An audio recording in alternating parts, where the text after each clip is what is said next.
people and be racist and be misogynistic and be terrible freely without having their account suspended. That is the only thing Elon Musk gave these people on Twitter, honestly. Fun fact, misinformation spreads a lot faster than actual accurate news. I'm quite financially irresponsible if I'm gonna be out there.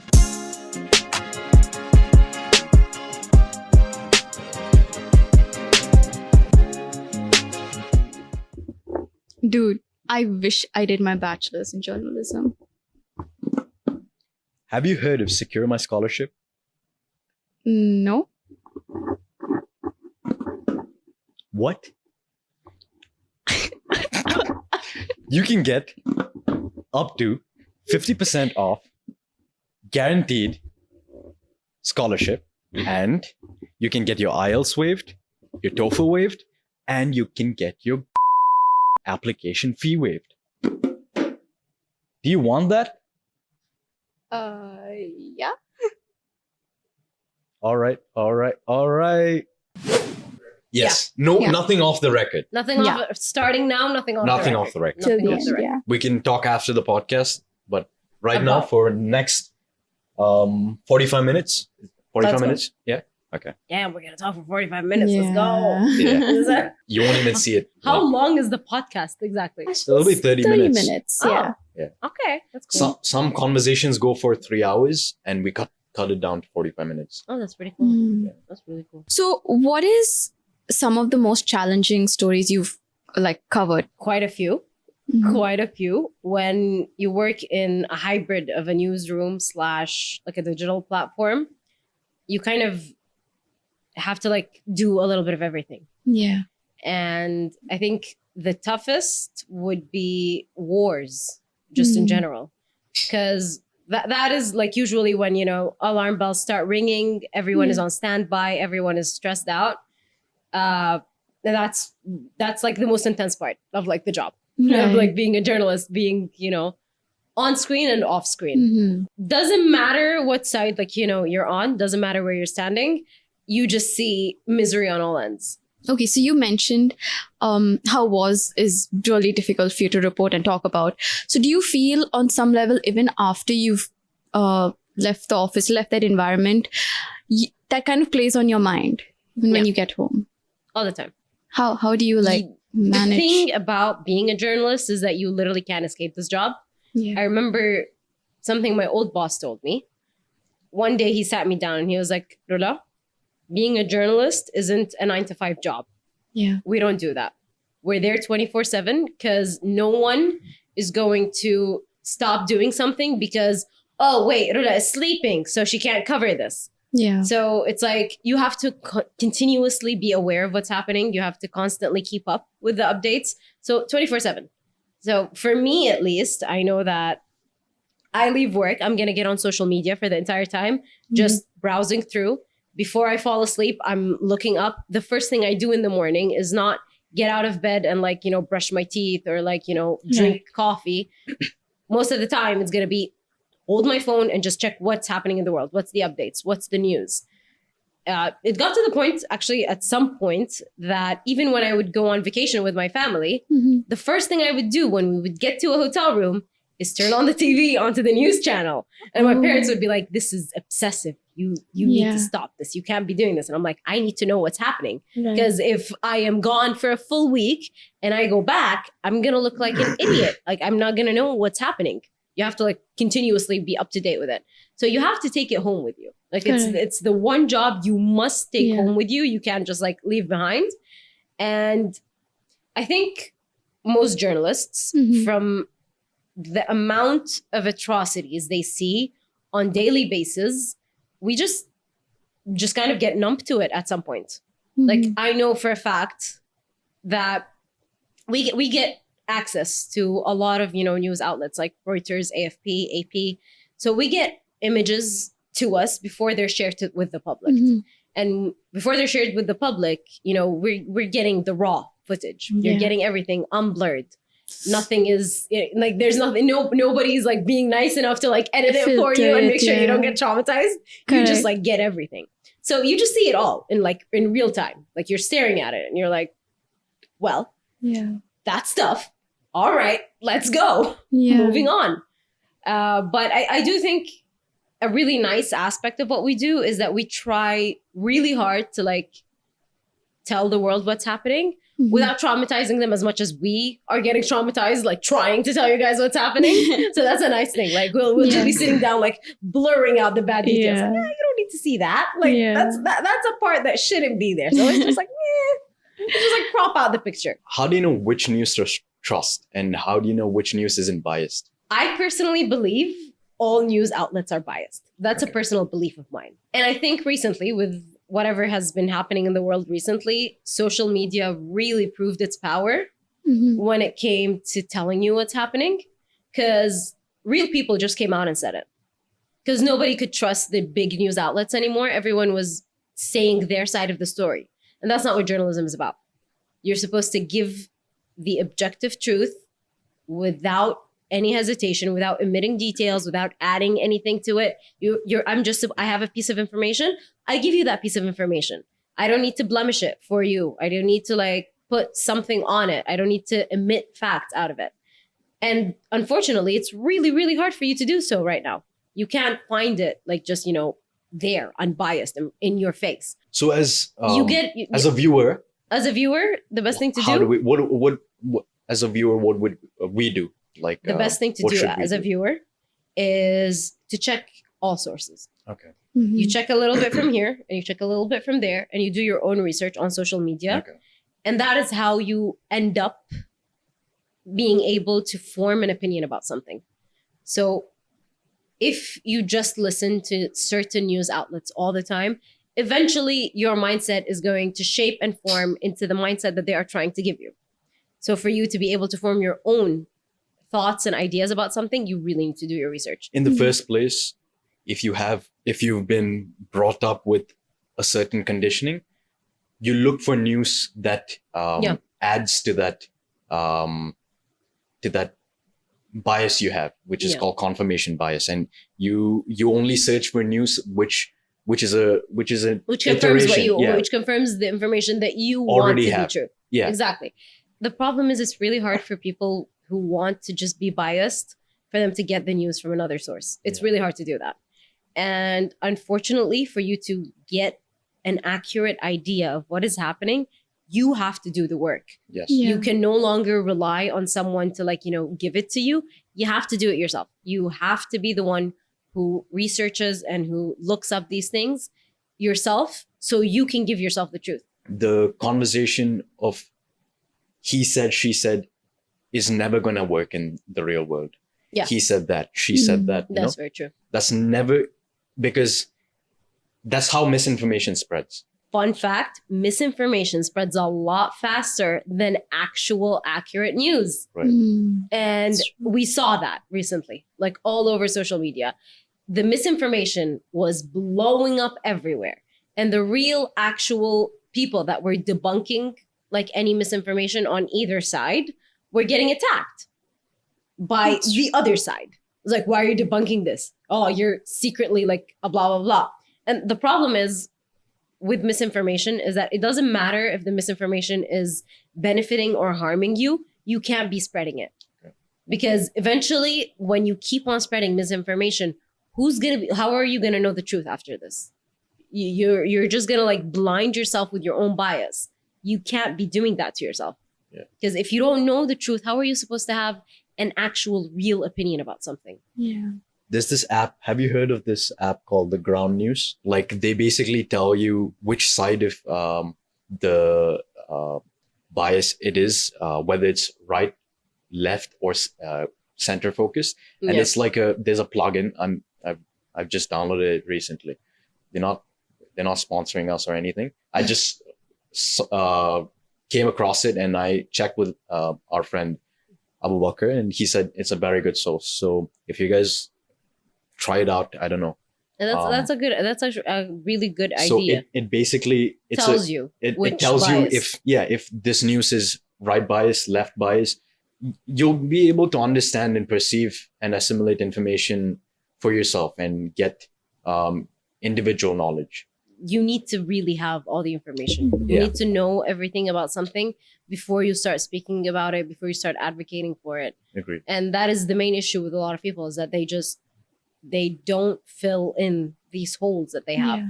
They don't Yeah. like try to research it. They don't try to look for it. It becomes a game of intellectual high ground, Hierarchy. Yeah. where, okay, I know more than you, Liz, so I'm gonna tell you about this, but you should, as an individual, you should go back home and be like, okay, Guhaesh, show me about this. It seems to intrigue me. I will go and do my own research. Yeah. Exactly. Other than blindly accepting Take it and someone's word for then it. Yeah. saying that. So it creates that sort of domino effect, and that's what we're seeing in Yeah, that is very the true. real world. So you had mentioned actually about the whole social media thing where, that was a good source for people to kind of get different perspectives. So what would you say about social media and journalism? Like how does social media kind of affect journalism? I think social media and journalism go hand in hand. Mm-hmm. You need social media for journalism nowadays because that's the only way you're going to reach your audience. No one is sitting at home, turning on their TV, switching to the TV channel that like has the news and like listening like, oh, what happened? No one is like waiting for exactly 4 p.m. for like the 4 p.m. bulletin Yeah. to know what happened today. And that's where social media plays a huge part. Yeah. No one is, waiting for the newspaper to get printed every morning to know what's Right. going to happen. With social media, you can reach that audience a lot faster. Mhm. You can tell them what is happening. You can give them the news. It is a bit annoying because people don't interact as much with news on social media. Mhm. However, it is something that's necessary. Like it needs to be there, because if they stop doing it, you're just going to get sucked into a loop of social media influencers and like regular people trying to give you the news in their own Right. way. Right. And real journalism still exists somewhere out there. And journalists, a lot of them, really try their best and their hardest to utilize social media Yeah. to do that. If you have a thought, say it. If you have a comment, Mhm. say it. It's social media at the end of the day, Like you're supposed to just like comment your opinion about something that nobody cares about. Like literally that's what we do on social media. But yes, I think it's good to interact with the news because you need to get like a better understanding of what other people are thinking. Yeah. Just like, and it spreads awareness. The more you interact with the post, the more you interact with the TikTok, the more you interact with the reel, the bigger audience it gets. So I personally think, we should interact more often with like news posts and like, actual things that are happening in the world. Because one, it spreads awareness, but keeping in mind that when you interact with these posts, like try to make sure that they're not like crazy biased. Yeah. Like not someone going like, oh, that person X did Y, did Z, did whatever. So try not to go for like, the biased outlets, but yes, do interact. And actually, if you interact with a biased outlet, call them out. That's actually the power of Gen Z. All we do is call people out. Yeah. Call them out. Cancel biased cancel news outlets. culture. Just cancel them. It's fine. Yeah. We tried to cancel Kim Kardashian. We kind of almost did. So it's Yeah. fine. What do you think about the Twitter news? What is it like? What is your what is your perspective about Twitter news? I hate Twitter news. Yeah, I hate Twitter as an app. Ever since Elon Musk bought that thing. I'm not trying to start beef with Elon Musk, why so? but see, he has become so focused on freedom of speech that it's no longer freedom of speech. It's now just become, Elon Musk's speech.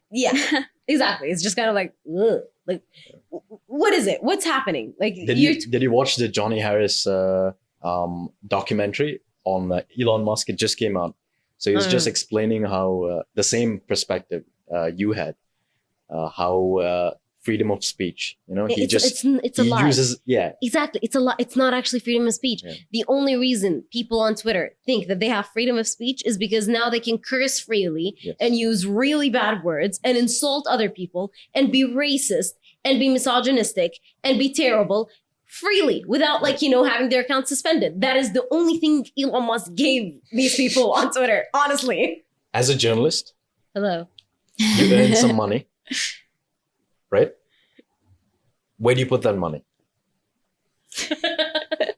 I'm about to give real bad financial advice to the people watching this. I'm quite financially irresponsible if I'm gonna be out there. Most of my money as a journalist goes back into being a journalist.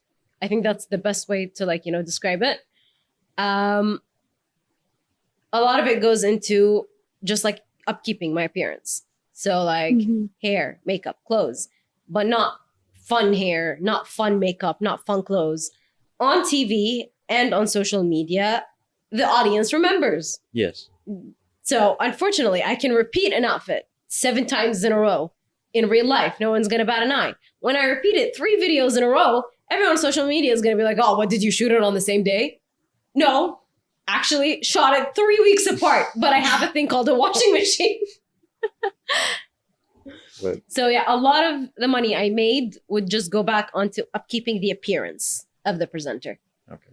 Which is kind of tiring. It's really exhausting. It's my least favorite part of the job. But you love your company and you love your job. Yeah. Oh no, I love my company and I do love my job. We actually stand for a lot of great stuff. We draw the line there. We draw the line there. Shout out to my company and a special shout out to my creative director. He knows himself. He's pretty great. He knows himself. Shout out to you. But it kind of goes you get the money and then you put it back into it, kind of. So.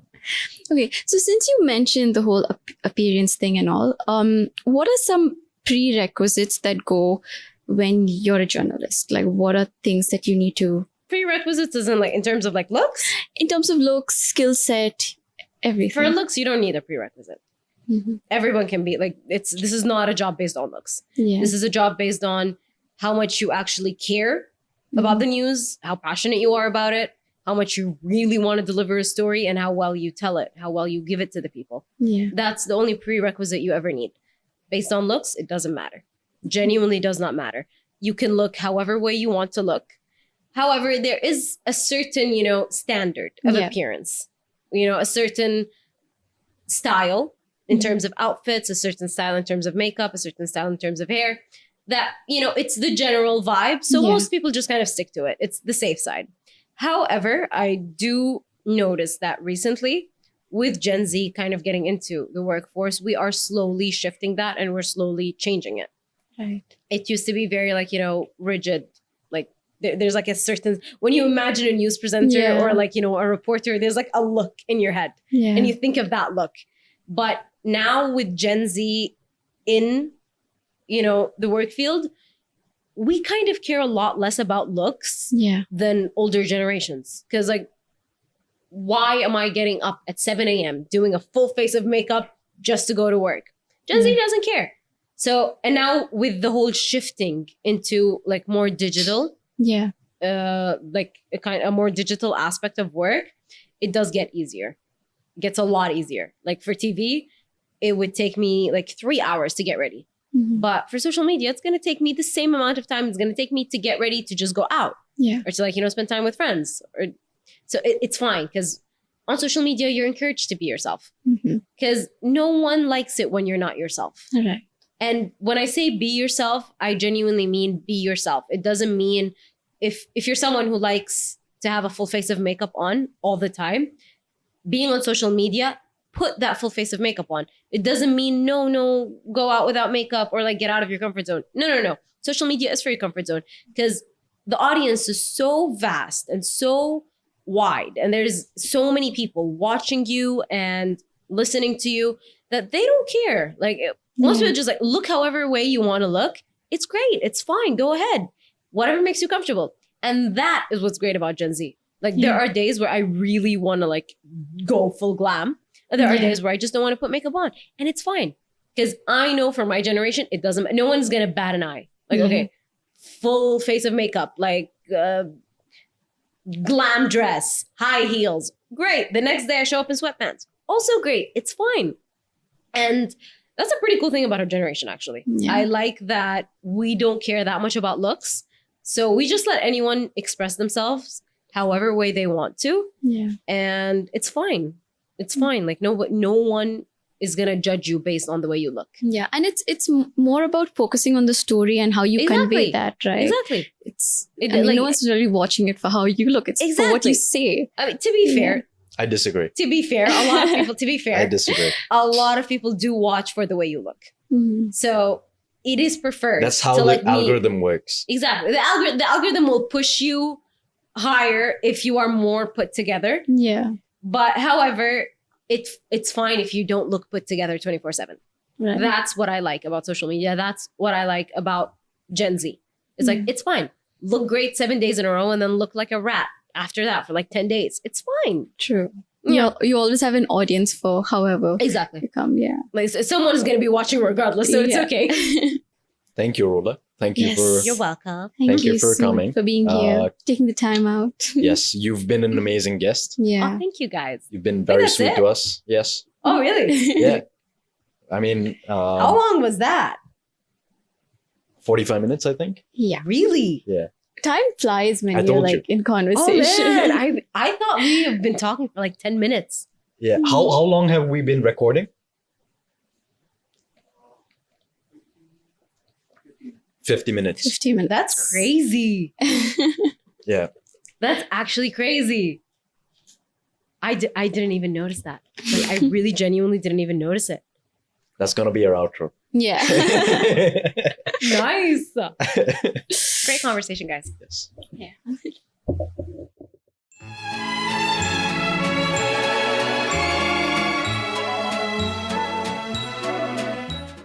And then after that, my mom was like, you know what? You take that cat and you take yourself. And she Yeah. kicked us out on the street for 4 hours. And she was like, you don't get back inside this house unless you like throw her on the street. Yeah. I've met this cat for less than an hour by now. Put her in the car and I just start driving around and crying. Until you get a call. Literally, I'm just like, I'm crying. I'm like crying. And I'm like, I'm not going to leave you. I love you. Less than an hour. Attachment issues. Okay? Attachment issues. I got attached to this kid. And after 4 hours, I get a call from my mom. And she's like, are you crying? And I'm like, no, I'm not crying. What are you talking about? Who's crying? You're crying. Are you seriously crying over this cat? And I was like, okay, I'm not going to throw her on the street. That's not what's going to happen. She's like, you got her from the street. And I'm like, okay, and? And what's your point there? So my mom was like, okay, fine. You know what? Just take her to the vet. You're like, her Bibi checked chose out." me. Bibi Mom, chose me, literally. Mom, Bibi chose Bibi me. didn't choose me, to be fair. Really? Like a guy that picks up street cats and collects them in his yard chose Bibi and then like gave her to me. But Bibi chose me. Yes. Bibi chose me. Bibi really did choose me. Yeah. And then my mom was like, just take her to the vet, get her checked out. If she's fine, fine. But we're going to talk about this. This is not going to fly. And I'm like, vet. Took her to the vet, got her checked out. All she had was like things in her ear. So like I just had to get her an ointment and they were like, she's great. She's fine. Like your cat is good to go. Take her home. Took her home. And it was a rough couple of months, you know, mom adjusting to the cat, despite the fact that she hates cats. Gets really scared of them. Slowly, my mom became Bibi's favorite person on earth. And Bibi became my mom's favorite person on earth. Right. So now... And then you were just there. And I'm just there. Oh, no. See, the key point information that I forgot to speak about. So when I took Bibi to the vet for the very first time, I got her for emotional support. The vet was like, your cat is good to go. She has like a few things in her ears, but she has depression and anxiety. That's what I have. Imagine getting a cat. Oh my God, twins. And she was like 6 months old, maybe. Like she was a few months old. And he's like, she has depression and anxiety. And I'm like, how did she get depression and anxiety? Will you tell me? I just had her for a few hours. He was like, I don't know, man. She has depression and anxiety. I'm like, great. Yeah, so I got an anxious cat to help me with my anxiety. It was great. Do you feel on some level this affects you as well? Like even after you've kind of left the office, left that environment, does that like play on your mind even after you? Terribly. Yeah. Terribly. I can guarantee you that this guy, I'm telling you guys, kick him out. Why? You want me to believe that Yeah, bro, I was traumatized. Believe it or not, this is me traumatized. But you okay? This Fine. is me traumatized. Oh my goodness. It's fine. It's okay. You can't just. Are you saying all these things to just? Are you saying all these things to just make me laugh, or are you? I don't get it. All right. Bro, why would I try to make you laugh on purpose? I am so sorry. I'm trying to get us Bro. through this. Okay, fine. I apologize for trying to be a professional. All right. Oh. All right. Let's Wait. go. Damn, ow. I Sorry. can't. I swear I can't. I know you can't. I need you to I try. need to Just try. pull through. No, but the way. See, you can't just. Okay, listen. You just said terribly in such a way that like Okay, listen. it was Hear just a perfect time to laugh. this. We were out to the desert. It Yeah. was like 6 a.m. But you can't drink. Imagine drinking hot water in the desert. Just listen. It was 6 a.m., but it was in winter. Okay, so it was cold. Okay. Like Dubai desert gets cold during the Okay. winter. Yeah, I think it was like maybe 10, Okay. 8 degrees. And we go in there, and then my mom is making warm tea to warm up everybody. And my sister goes like, no. We should all drink cold water so that our body temperature. And she was like, and that way we're gonna feel a lot more fine than if we drink the tea. Did your mom listen? My mom didn't listen. I did not listen. My sister listened to herself and ended up freezing, and we had to cover her in 3 blankets. This is the younger sibling trauma we have to go through. Trouble. Oh, you're a younger sibling? Yes. God. Shout out to my sister. I am the eldest. Yes. I will remain the eldest because I am the coolest. I love being the youngest. Of course you do. Yeah. Yeah. Your entire personality is a ripoff of your older siblings. So I doubt she has half my personality, but sure. really sure she literally like gave you your personality. You're right. She did. She handed it over. She did. was like, She there did. you go. She- That's your she- personality. Go live life. She's like, Guhaesh, you have to be this way, not this way. Forget that, Guhaesh. Yeah. That's what this Guhaesh is lame. Yeah. All right. Listen, we have to bully you guys into Yeah. being better people. Yes, agreed. Because see, we love you. Like Agreed. we really do. Like Agreed. older siblings just want their younger siblings to thrive. Yes. Nobody like loves you as much as like your older sibling. Yeah. Like I think maybe we might even like love you more than like your own parents. Genuinely. So we have to bully it into you somehow. Because when we used to be nice to you, it never worked. Yeah. But you need to get the information across. Yeah. Like you have to like get it across through their heads. Yeah. So there's True. no other way. You have to be mean about it. Yeah. That's the only language they understand. See, but that's how the younger siblings are sneaky. You know, they do things behind people's backs, and then they tell you. And And yet then- you always get caught by the older sibling. Yeah. Like you can do it behind anyone's back, but the older sibling is always gonna find out. Yeah. Whether it be just updating the people on social media or 1 second. I'm just out trying to keep a straight face. I'm just trying to keep a straight face. About boys. You're Yeah, because how could you just move into that? Like, how can you just transition? profession. Yeah. Oh, Jesus Christ. one time I was live on air Okay. and we were covering some really terrible, brutal stuff. Okay. And I mispronounced the word. The producer in my ear, usually the producer that's in my ear is telling me, it's okay, just keep going. Like the story is more important. That one specific day, the producer that was in my ear was a dear good friend of mine. And for the entire news bulletin, he was ruthlessly bullying me and making terrible jokes. Oh, That I tried so hard to keep a straight face. It was near impossible. I eventually ended up bursting into laughter 2 seconds before we went into commercial break. 2 seconds. So like you just see like there is a clip of me somewhere out there where I'm just like, and I like finished this and I'm like, Fasal wa nawasal, and I just go like, That's the clip we're going to insert at this point. I'm gonna try to look for that clip for you guys. Yeah. I don't know if like we still have it, but I mean they tried to destroy it. To be See. fair. We're trying to talk about boys. I'm trying to keep a straight Straight face face. because I don't know what to say. Right? You just put a game face on, and then that's it. Like, well, yeah, I kind of have to, bro. Yeah, you I do. kind of have to. Yeah. That's a job. all right. But yeah, wars. I think that's like the toughest thing we ever have to cover. Yeah. Because introduction. I'm so sorry, Abubakr. You're a G, man.